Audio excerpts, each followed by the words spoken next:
Hello everyone, welcome to my YouTube channel. और आज आप लोग देख रहे होंगे कि मैं ये ऑटो में क्यों बैठी हूँ। तो हम लोग ऑटो में बैठ के जा रहे हैं अपनी ट्रिप पे। सो फाइनली इतने टाइम के बाद हमारी ट्रिप सक्सेसफुल हो ही गई। सक्सेसफुल मतलब हम निकल ही गए घूमने के लिए, क्योंकि हम बहुत टाइम से प्लान कर रहे थे लेकिन जा नहीं पा रहे थे। तो फाइनली हम जा ही रहे हैं अब घूमने के लिए। तो वैसे तो हम ट्रेन की टिकट्स देख रहे थे, लेकिन ट्रेन की टिकट्स हमें ऐसे अचानक से मिल ही नहीं रही थी। तो हम लोग बस से जा रहे हैं। लेकिन अब देखते हैं रात भर का सफ़र कैसा रहता है। तो भाई रात तो ठीक ठाक निकल ही गई, लेकिन सुबह जो है हल्द्वानी की तरफ बहुत ही ठंडा लग रहा था। जब हल्द्वानी से हम लोग नैनीताल के लिए निकल चुके थे तो वहाँ पे ऐसा मौसम हो रहा था, ठंडा भी हो रहा था लेकिन व्यू भी है बहुत अच्छा लग रहा था। मेरे फ़ोन में ढंग से नहीं आ रहा था। सो यस, हम लोग आए हैं नैनीताल घूमने के लिए। तो हम लोग 7 बजे से पहले ही सुबह सुबह नैनीताल पहुंच गए थे। और वहां पहुंचते ही सब हमारे पीछे पड़े थे कि हमारे होटल में चलो, हमारे होटल में चलो। तो हम लोग अब बस चल रहे हैं, लेकिन पता नहीं कहाँ। तो मैंने अपने हस्बैंड को बोला होटल वोटल बाद में देखेंगे, पहले जाके झील देख लेते हैं। लेकिन वहाँ भी जब हम गए तो झील के किनारे भी वहाँ पे भी 2-3 लोग थे जो हमारे पास आए। तो हम लोगों ने फाइनली सोचा कि चलो होटल तो लेना ही है। तो हम लोग फिर वहीं से होटल की तरफ भी चले गए। और नैनीताल पहुँचते इतना अच्छा लग रहा है ना, इतना ठंडा ठंडा लग रहा है। लेकिन नैनीताल सच में खूबसूरत तो है। मतलब झील तो बहुत ही सुंदर है नैनीताल की। तो हमारे साथ साथ आप भी मज़ा ले सकते हैं सुबह सुबह के व्यू का, नैनी झील के व्यू का। तो ये देखिए, अब मैं जो ये आपको व्यू दिखाने वाली हूँ, ये दिखा रही हूँ, ये है नैनीताल का व्यू जो हमारे होटल की बालकनी से दिख रहा है। सब पूरा का पूरा बहुत ही खूबसूरत लग रहा है।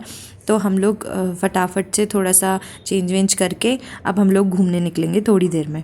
तो जैसे ही हम लोगों ने सोचा कि अब हम कहाँ कहाँ जाएंगे घूमने, तो पहले हम लोगों ने सोचा कि क्यों ना हम लोग स्कूटी रेंट करें। तो हम लोगों ने स्कूटी रेंट करने का सोचा है। तो फिर देखते हैं अब हम स्कूटी में आज कहाँ कहाँ जा सकते हैं घूमने के लिए। पर उस दिन इतनी अच्छी धूप निकली थी ना, तो दिन में तो ज़्यादा ठंडा नहीं लग रहा था बिल्कुल भी। तो अब हम दोनों लोग रेडी होके निकलने वाले हैं बस। थोड़ी थकान भी है लेकिन घूमने का एक्साइटमेंट भी है। हेलो एवरीवन, तो हम लोगों ने स्कूटी रेंट कर ली है और अब हम लोग जा रहे हैं। देखते हैं हम लोग कहाँ कहाँ जाते हैं। स्लोप है, पीप पीप फोन तो बजा लो।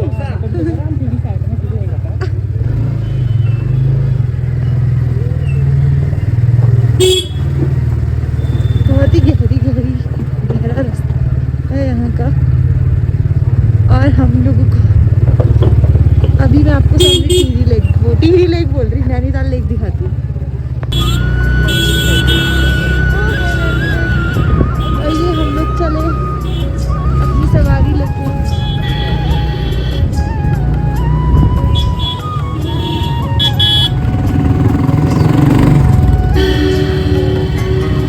आजकल काफी टूरिस्ट लोग भी आ रखे हैं यहाँ पे, तो भीड़ तो है ही।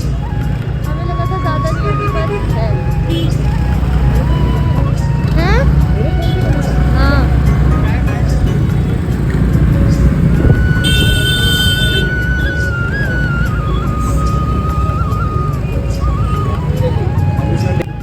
क्या? हाँ, लिखा तो अभी हम लोगों ने डिसाइड कर लिया है कि हम सबसे पहले जाएंगे कैची धाम टेम्पल। कैची धाम टेम्पल, कैची धाम नीम करोली बाबा के यहाँ।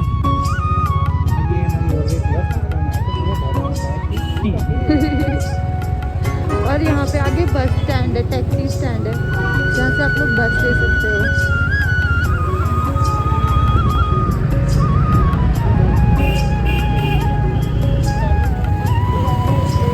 और मेरे पति देव स्कूटी चला रहे हैं। कौन सी स्कूटी है ये? एंटॉर्क, जिसमें बहुत ज्यादा हल्ला होता है। इसका नंबर नोट कर लिया तो उतरेगी। क्यों? क्या पता चलेगा वहाँ से जब बाहर आएगी तो। हाँ, नंबर की फोटो खींचनी पड़ेगी, वरना हम कहीं ढूंढते ही रह गए स्कूटी कि कहाँ है। और यहाँ पे डबल हेलमेट चलता है। और मेरा हेलमेट देखो कैसा लग रहा है, जैसे अंग्रेजों के जमाने का टोपा पहना है मैंने।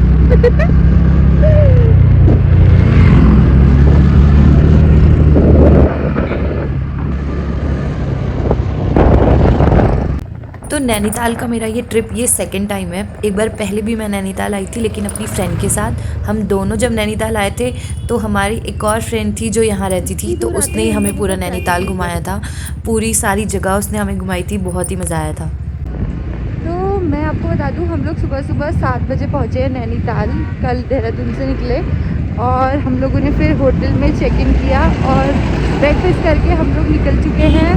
अराउंड 10 o'clock हो रहा है, शायद 9:30 10 हो रहा होगा और हम लोग अब निकल चुके हैं। 9:50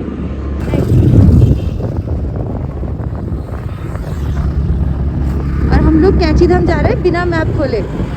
आज तो हम बिना मैप के पहुँच जाएंगे। चला जाता किसी की धुन में, ये दिल के तराने।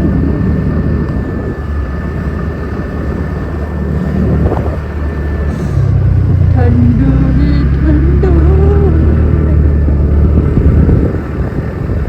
ठंडा तो है लेकिन धूप में अच्छा लग रहा है। हाँ, मैं तो है नहीं 3 बजे से। तो नीम करौली बाबा के मंदिर पहुंचने से पहले मैं आपको एक चीज़ बता देती हूँ कि नीम करौली बाबा पहली बार 1961 में कैंची धाम आए थे।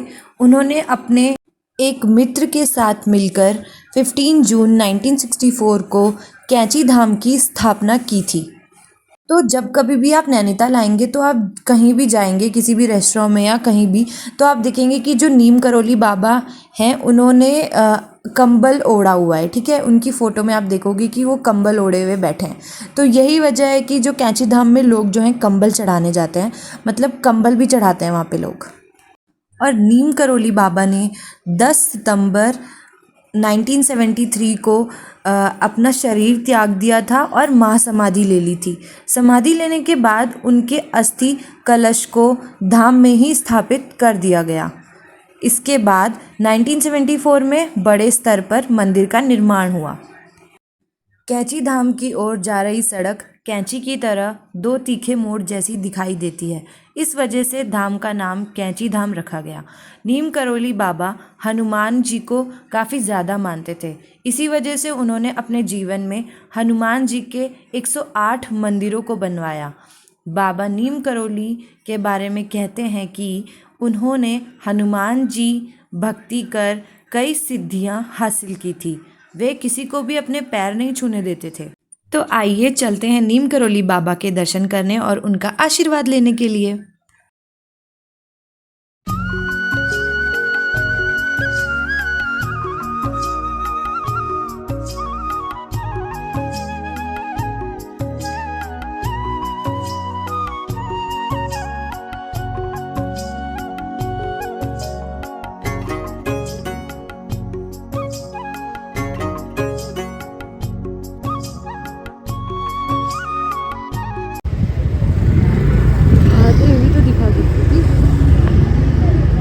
तो फाइनली अभी हम आ चुके हैं भुवाली मार्केट। ये है भुवाली का मार्केट। कैंची धाम के लिए नीचे जाना है।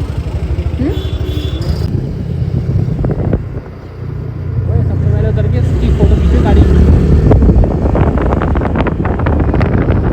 हे एवरीवन, तो फाइनली हम लोग भुवाली से आगे निकल के पहुंच चुके हैं। नीचे आप लोग को दिख रहा होगा मंदिर, बस हमें वहीं जाना है। और पार्किंग भी देखो नीचे कितनी लगी हुई है। वो सारी गाड़ियाँ वहीं गई होंगी क्या? तो नीम करौली बाबा के यहाँ जाने के लिए यहाँ पे पहले हमें स्कूटी पार्क करनी पड़ेगी, और स्कूटी पार्क करने का रेंट उन्होंने हमसे 60 रुपीज़ लिया। और मैंने वहाँ के पार्किंग वाले भैया को भी बोला कि भैया 60 रुपीज़ तो 4 व्हीलर का होता है ना। तो अब गाड़ी पार्क करके अब हम लोग जा रहे हैं मंदिर की तरफ, लेकिन भीड़ बहुत ज़्यादा है आज।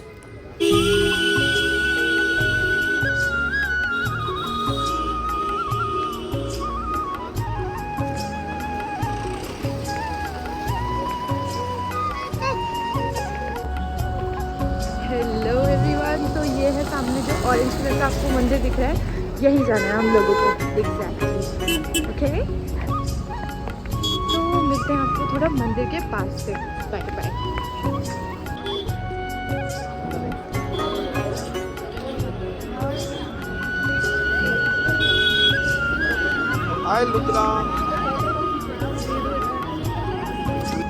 पहले तो हम लोगों को समझ में ही नहीं आया कि यहाँ पे भीड़ लगी क्यों है, इतने सारे लोग यहाँ पे खड़े होकर क्यों फ़ोटो खिंचा रहे हैं, यहाँ पे क्यों खड़े हैं।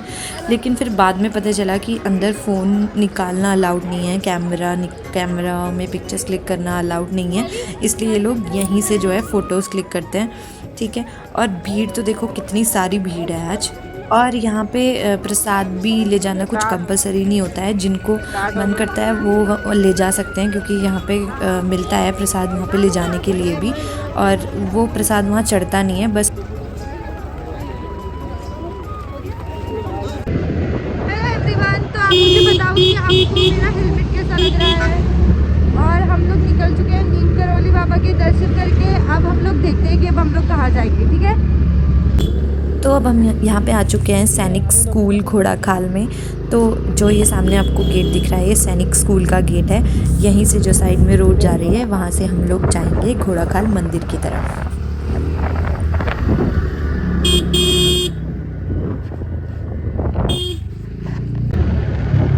तो अब हम भोआली से निकल चुके हैं घोड़ाखाल मंदिर की ओर। यहाँ पे गोलू देवता का मंदिर है, 1 किलोमीटर पे है। घोड़ाखाल में गोलू देवता का मंदिर है, वहाँ जाना है। ऐसे तो नहीं वो दोनों अलग अलग हैं।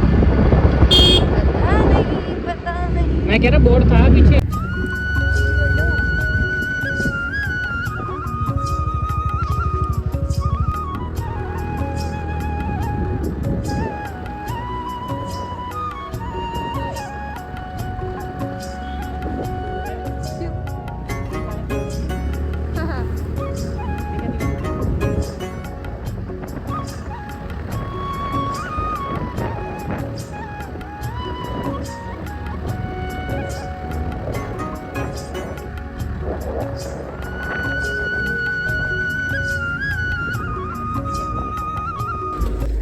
तो जैसे कि आपको पता है कि अब हम लोग आ गए हैं घोड़ाखाल वाले मंदिर में, गोलू देवता के मंदिर में।